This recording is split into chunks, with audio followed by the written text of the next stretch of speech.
Hey folks, thanks so much for coming to the Capitalism for Good podcast. Here I'll highlight businesses and interview their leaders about the decisions that they make on a daily basis and how that impacts the community in a potentially positive way. And how can we do more of that? And how can we support businesses who do that? And how does that all link together? And how are we all connected in this big, giant global economic world? And how can we use that capitalism for good?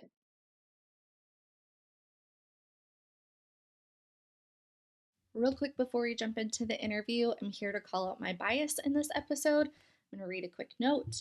I started about as close as I could with my older sister, Shannon Masterson. Had 34 years to observe how she moves through the world, and I've watched her transition from an occupational therapist into having her own private practice, and most recently is the founder and executive director of a special education advocacy nonprofit. Out of full transparency, I sit on the board of directors of this nonprofit. So obviously I'm biased here. But as my older sister, she's naturally been an example to me in so many ways.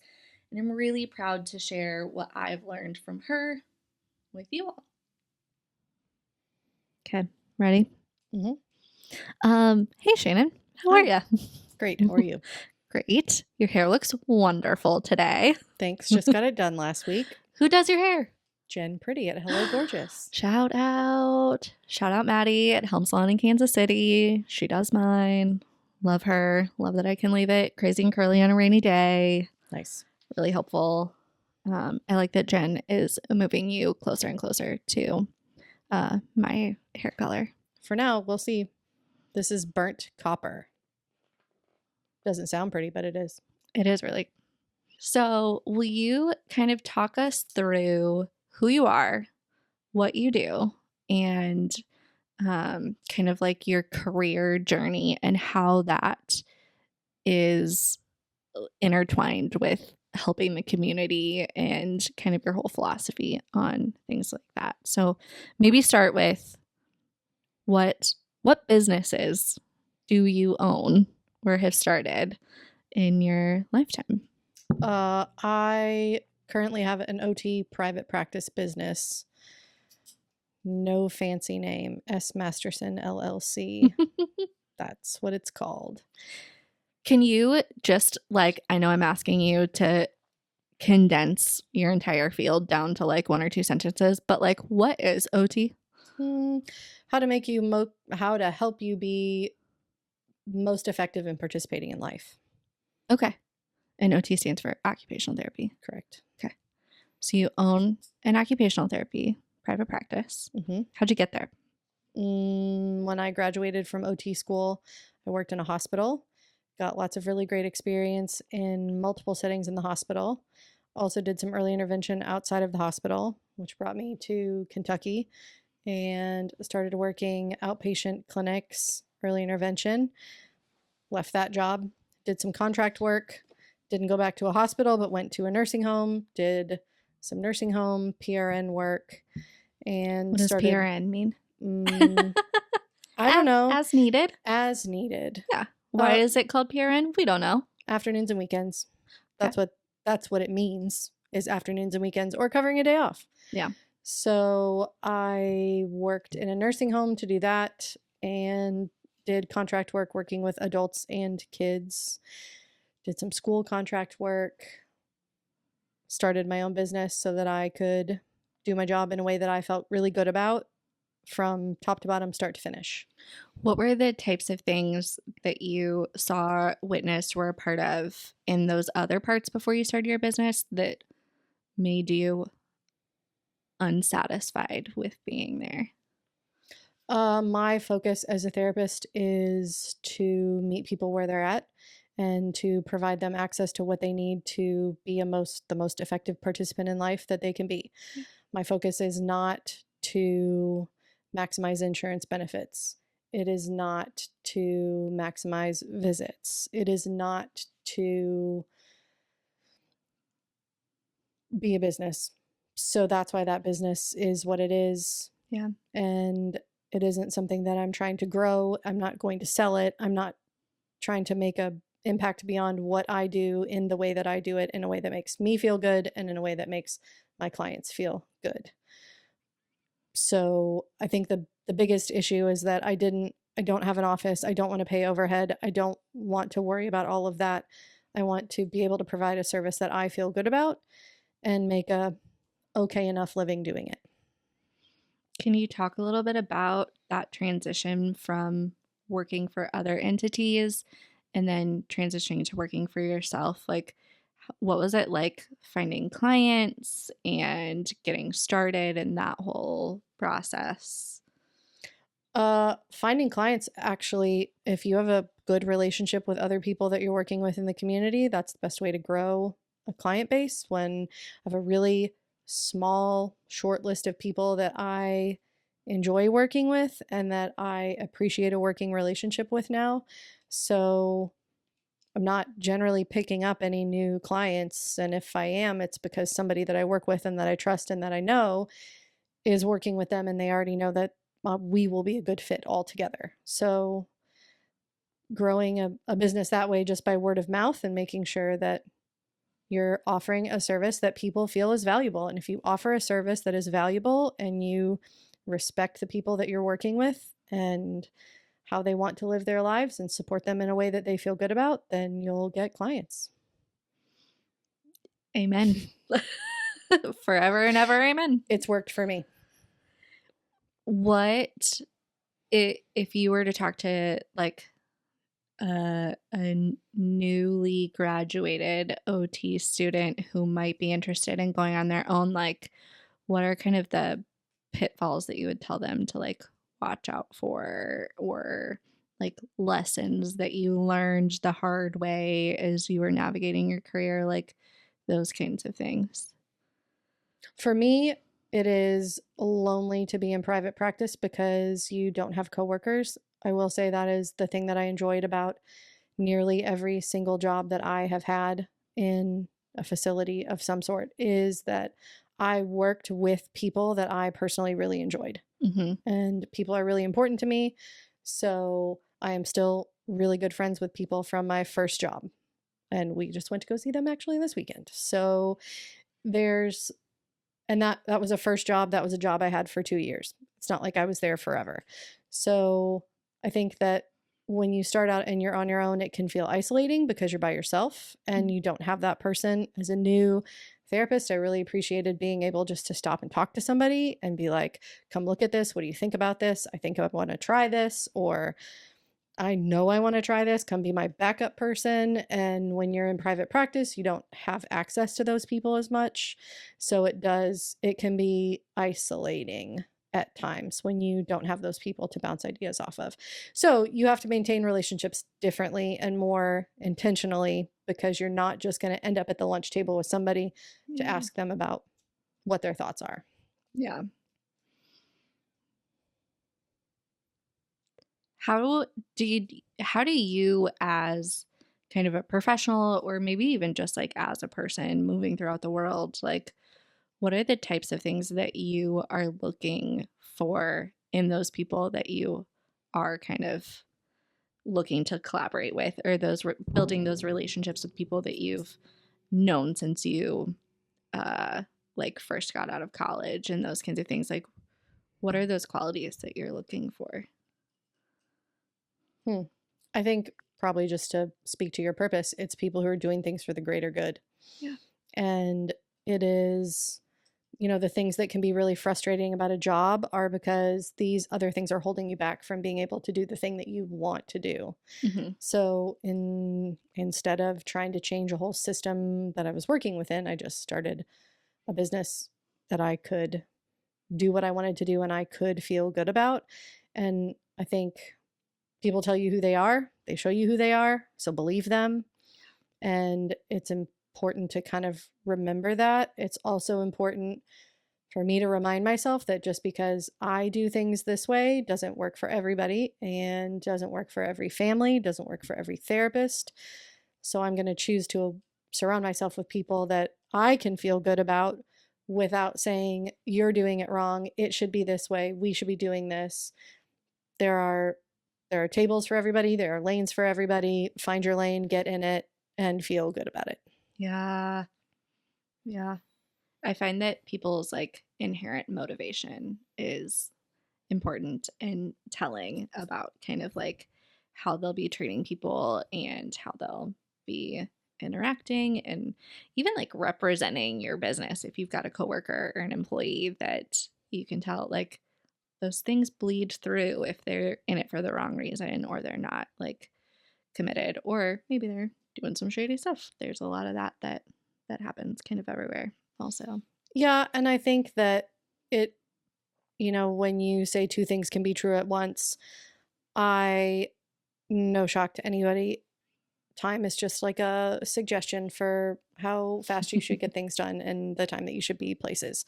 And most of the time I've tried really hard actually to like shift my I'm sorry I'm late to thanks for being patient, because I'm not really sorry I'm late. Today I gave somebody else as much time as they needed, and I will give this as much time as it needs. I will try my best to plan so that I can get as many things done, which is how these things happen. But also, it is important to manage time. It is important to have a budget. And also, anybody who knows me knows that that's not a strong suit of mine either. And I'm out here trying to run two businesses without really having an awareness of either of those two things. But you can find people who are really good at those things while also working towards the greater good. So it is, once you put it out there, because I can be the first to say that once you just put it out there, I want to do this and I need this help. All these people were already in my life, and they're already in my life because that's who I surround myself with, is the do for the greater good. But also they have these niche skill sets that I don't have, and I don't need to try to make myself have. Yeah. Put a pin in that. We'll get to what those people around you have also kind of led you into. And just talking about your private practice, how do you view that business as it relates to being a part of the community? I know that's kind of an abstract question. I don't think that's abstract at all. That's actually what I support everybody in doing, is being a part of their own community. So how can you most effectively participate with the least amount of barriers? What can we change so that you have improved access to your community? And is your community your school environment? Is your community the grocery store that you go to? Is it your friends and family and the houses that you go to there? But how are you accessing the people, the things, the activities, and what can we do as the people around all of my clients to be the flexible people in life? Some people are wired to not be flexible. So why wait for them to be flexible when the people who have the innate ability to be flexible can do that? If that's not an example of the difference between you and I don't know what is. I am someone who's like consistently rigid and has to like tell myself like, no, you need to be a little more Greg. You need to like, but also you don't have to be. If you if you are not wired to be flexible, then don't. Because all that does is create more stress in your life. When the people around you, like me, can be flexible, can modify the things, like noises don't bother me in general, except for my husband clearing his throat. And sneezing 100 times in a row. Other than that, noises do not bother me at all. So I don't notice things. I don't mind to be in the seat that might be louder and closer to the street than somebody else who might be distracted by that. So I don't mind visual distraction. I'm just over here looking at everything. None of that bothers me. So if you needed to not have visual distraction, we could switch spots. And that is just recognizing how can you make somebody's life easier. I wrote down when you were talking earlier about like giving people the time they need. And I feel like what you just said was also not just giving people the time they need, but like giving people what they need in general to be a part of the community or to go about your whole life. Like that's a pretty like universal idea in general. And it makes everybody's life easier. I feel good about doing it. It makes your life easier when somebody can accommodate you. And why would we just not do that? Yeah. Okay, so going back to your business. So you started a private practice. When was that? I feel like my date is like 2012 or something. And I started an LLC in 2012 for contract money to come into an LLC, and then I would pay myself out of that. Mm-hmm. I think in 2015 is when I really took on everything from top to bottom and didn't have any contracts anymore except school contracts. Those were the last things that I had. Did you have anyone that was like helping you make that transition? Or were you just a solo one-woman shop? Shout out to Amber Devine Stinson, our favorite speech therapist. We also love everybody else that I didn't mention, but she is Yeah. top dog for a lot of reasons. Yeah. We met at Starbucks on a Sunday after church for probably like 5 or 6 hours. And Yeah. she said, I can teach you how to do this billing. There is no reason why somebody else should be doing this. You can do that. If that's the thing that holds you back, I can teach you how to do this billing. Fast forward 4 years, realized I am married to somebody who does billing for a dental office. So now I've outsourced that and have a billing department. And he's great, and we thank you. Shout out Robbie Wigger. Don't clear your throat so much. Please stop sneezing 100 times while you're driving on the highway and I'm in the back seat. It's terrifying. Thank you for being the billing department. And thank you for also driving, even though it's scary. And also, thank you, Amber Devine. I think that's also maybe a great lesson or something to keep in the back of folks' minds is, you know, supporting your peers. And like it, I know Amber, so I know enough about her character that it probably was never a second thought for her to spend 5 hours with you, like walking you through this, but like that being able to both also be on the receiving end and ask questions like, hey, I think I might do this. Can you show me how to do the building? But also being the person to be like, hey, I think you would be good at this and I can encourage you and let me like fill in the gaps of your knowledge. Like, what do you need? And being willing to provide assistance and insight for other people to kind of help them. Like it's a two-way street there. Absolutely. So then I had Amber who was, you know, asking why I wasn't doing it. And the billing part overwhelmed me because the messages I was getting when I worked for people was that the billing was really hard.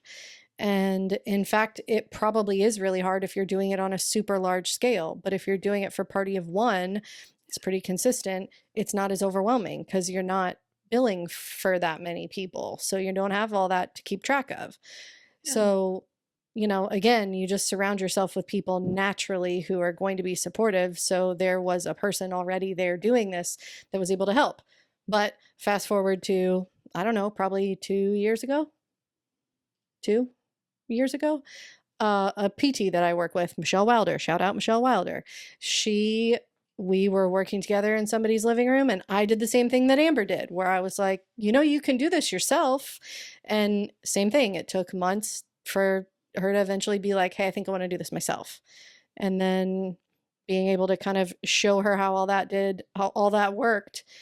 Fast forward to a year ago, Medicaid platform changed.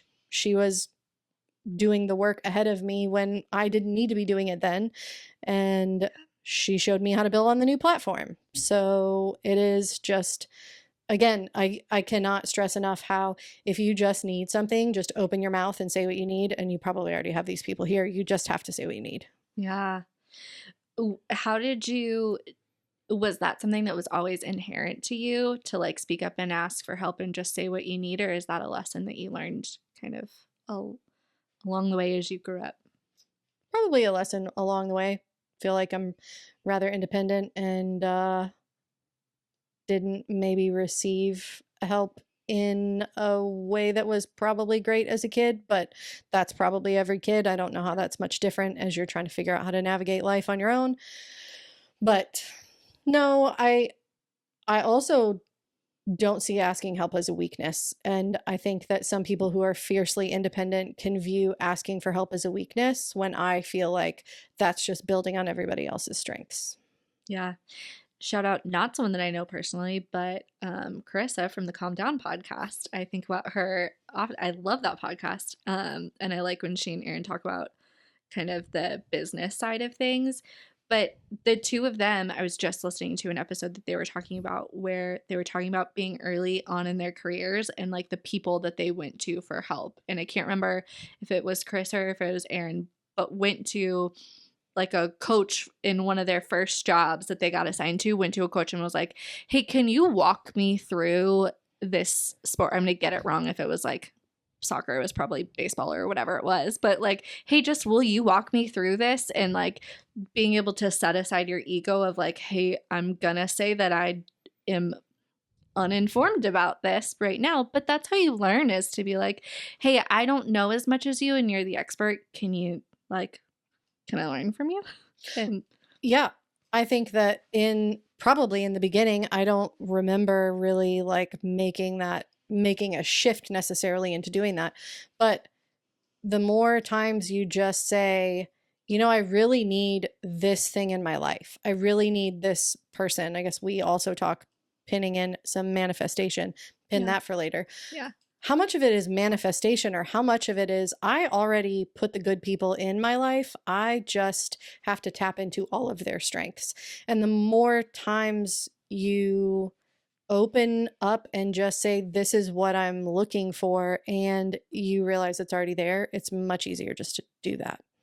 This is a leading question because, and I will have called out the bias in this conversation earlier, in the fact that I know you're my sister and I sit on the board of directors for one of your businesses, but talk about that. Like, how did you evolve from being a private practice owner to where you are now? So there are personal stories that everything happens to you and you realize how you ended up where you are and why you're there. And so there's a whole personal side to it. But professionally, I had contracts in schools. So I was sitting on one side of a table. I was, as a school, not employee, but close enough, and looking at parents who may or may not be on the other side of the table, recognizing that very clearly the expectation is that they are there to say yes. And as I'm driving home from these schools, you know, I would drive an hour away and see one or two kids on my way home through private practice, and in learning more and asking more questions, I was able to support those parents, and they were having a different experience. So really firsthand recognizing that when parents had access to information, they were having a different experience at school, and then ultimately their kids were having higher expectations for learning. So as I really sat back and watched that unfold like before your eyes every day, and how different it changed from 1 p.m. to 4 p.m. when you're at school versus somebody's house, I knew that that was effective. That was a great way to promote change, especially in people's individual school paths. So then who's doing this? So then I just went on a quest, because this was one of the times that I said, who's doing this? I need this person. And turns out there didn't seem to be anybody who was actually doing it around here. So I just started hustling on the side, supporting parents. And then again, word of mouth, not advertising any of this, but talk to somebody, and those parents all run in circles of therapy and doctors, and, you know, they're passing around information. So I'm getting phone calls from people and recognizing that I was helping a small, very narrow scope of people who felt like they could afford the service that I was providing. So they were paying, which is awesome. I also was helping maybe like expand that scope out a little bit, and I was helping them, but they weren't paying. I didn't know how to really cover that and figure that out. Yeah. And so then I knew that even larger, like, I don't know, what feels like unlimited some days, is all of the people that don't access the service either because they think they can't afford it, or because they don't know they need it, or because they don't know they have rights and their kid has rights. Yeah. So then pretty sure I was talking to you, likely, about the frustration of, I'm not trying to grow a business, because if I wanted to grow a business, I already have one of those and I could have grown that. So outgrowing that business and growing into something else, I'm not trying to have a business that I'm going to grow and sell and make that profitable for somebody else. I wanted to affect change and make an impact. So then what made the most sense to serve the most people, which really, as we talked about earlier, perpetuates the do more with less mindset that doesn't help anybody, but that's how I started. So that is what it is. But then again, you just start talking in circles of people like, oh, I think I want to do this. I think I'm going to do this. And I will never forget walking with somebody and she said, oh, well, you know what my sister does? She audits nonprofits and she does the accounting for nonprofits. You should call her. Mm-hmm. Shout out to Alice. Shout out to that whole family. Shout out to Alice. Alice also said, so, Maria really likes to do all of this. So shout out to Alice for giving us Maria. Thanks, Eleanor, for giving us everybody. I go home and thanks, Dr. Callie, for giving us the space. Yes, the space in this apartment here. Yeah. So then I go home and I'm super excited. I'm like, oh my gosh, who knew? I already had these people in my life. I didn't really know what they did, probably in the same way. I didn't know a lot about what I did on the ins and outs day to day. And he says, hey, so, our brother-in-law, Jeremy, he is an attorney and he also worked with the Colon Cancer Society. So maybe you should chat with him about the legal paperwork to start this. And so then my most organized best friend in the world. So you attack Jennifer in with this group and now we've started. And I guess I felt like that took forever to get started and find those people. And I feel like it happened in a blink of an eye. So, yeah. So now you also have, you kind of talked about it, but now you have your LLC, and then talk a little bit about what that whole group of people helped you create. So Kentucky IEP Advocate is the name of the nonprofit that developed out of all of that. And that is Kentucky, that's where we are. IEP is Individualized Education Plan. That is the plan that students who receive special education have that affords them access to an equitable education. So, and then advocacy is advocating for those students who are in that process and supporting those parents to be the best advocate for their kid. Because I'm not an attorney, I will not be an attorney, I will not pretend to be an attorney. So I'm not representing anybody, I'm not interpreting regulations, I'm not interpreting rules. I would never, that's not something that I am doing, but I will provide parents and staff members accurate, reliable information so they can advocate for the students in their classrooms and in their homes. And how are you providing that information to them? A wide variety of ways. Now, it started by just meeting with people. So then we developed a website. And that website was very basic in the beginning. We revamped it pretty quick. And that website now has templates, information, links to Kentucky Department of Education forms, so that the basic information is available if you know specifically what you're looking for. I did find in the last 2 to 3 years, I was having a lot of the same conversations with people about the same processes and realizing that maybe a better way to get that information out is to record it on a video or a podcast like this and push that information out. If you don't want to read it and search for it on the internet, and maybe you don't even know what you're trying to search for, then having videos and podcasts with links, again, that will go back to the Kentucky Department of Education or the U.S. Department of Education so that you know how these things connect to your own process. So between a website, podcast, and videos, that I say basic in not a way that it's easy to understand, because it's not easy to understand. And if it was, people would understand it. It wouldn't take years of experience to figure it out, but it is the basic foundational information. I just firmly believe that if you have a kid who is entitled to a free, appropriate public education, then you paying for information that already exists on the internet and already exists in rules and regulations, the thing that's missing is how does that connect to what's happening in your life? Yeah. And you can pay an attorney to do that, and you can pay an advocate to come in and handle things for you. And that is awesome. And if you have the ability to do that, I think that's great.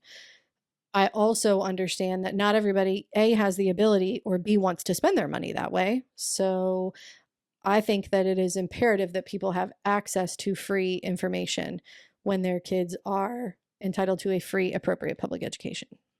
And when it's hidden behind a paywall, then it's not free no anymore. longer. Yeah. Yep. And I also, which is why our organization is a nonprofit and not a for-profit business. There are plenty of for-profit businesses out there that are going gangbusters and making money, and that is great, and they should continue to do that. There is a subset of people that they are not reaching. And I think it's just that my focus in starting this was affecting change. And if you're looking at affecting systemic change, you have to get more information to more people. And if you want to affect change on a single person, which is maybe more valuable in some ways to that single person every day, that's awesome. Do that. That's just not, two things can be true at the same time. Not the same lane I'm in. Yeah. Yeah. Are there any kind of projects or ideas or things? I know you always have a million plates spinning in the air, kind of beyond these two businesses that you have that maybe you're dabbling in or you're helping out that are benefiting your local community here in Louisville? We have inclusive open gym at Edge Kids Gym in the Highlands on the first Friday of every month. The idea behind that is to provide opportunities for inclusive experiences that are inclusive of all people in areas that are already existing, while an end goal for me is to have a space that is an inclusive community resource center that employs disabled people, that serves families of disabled kids, that connects people to resources that already exist in our community and you don't have to have gate-kept access to, like through your insurance. I would say like it's a dream, but it's going to happen. It's just not in the works at the moment. But the best way to give people that experience is to do that in a space that already exists. So being able to give people sometimes a different view of what inclusion really is, and allowing that to happen in a space that maybe they're already going to, or they would already go to if they knew about it. Can you imagine if those types of things weren't special and unique and didn't need to be built, and if just everything that we interacted with was kind of universally designed a universally designed world? Wouldn't that be nice? All people. Shout out to anyone who's doing universal design work, for sure. Any other kind of like final takeaways for anyone who is looking to start their own business or going off on their own, or maybe even maybe they're not the personality type to start their own business, but they're working in one of the hospitals or school systems? Like, what would you tell someone or advice that you would give? And maybe this is a better question for like a early on kind of professional, of just how do you incorporate some of those types of things into your like everyday career? For me, it's making sure that you surround yourself with people who are doing a kind of work that you feel good about, because when you associate yourself with those people, then those are good people to associate. Don't be judged by your neighbors, of course. And you want to make sure that when you're providing a service, you're providing a service that you feel good about, that you're providing a service that the person receiving the service or participating in the service feels good about, and that there is open communication in both directions, so that if somebody doesn't like the road that we're going down, then nobody is wrong. It's just fine to say, this isn't the best fit, which, professionally, it sucks to be the person who's like, oh, I'm not going to work with you anymore. That is a big hit. And it's a big hit as a new therapist. Reflecting back, it's because I knew I had a service delivery model that I felt really good about. I just wasn't aligning myself with some of the other sides of that. And being able to just get true to be like, I'm not here to change your kid. I'm not here to change I'm not here to tell them that they need to be a different person. I'm here to help you accommodate for the child that you have, because they are the kid that you will always have. Yeah. in kind of that same vein of doing work that you feel good about, what businesses and leaders do you personally support and want to give a shout out to for making a positive impact in your community? So I will say that one thing that we have done on our podcast is really highlighted companies that have inclusive practices, companies that give inclusive messaging.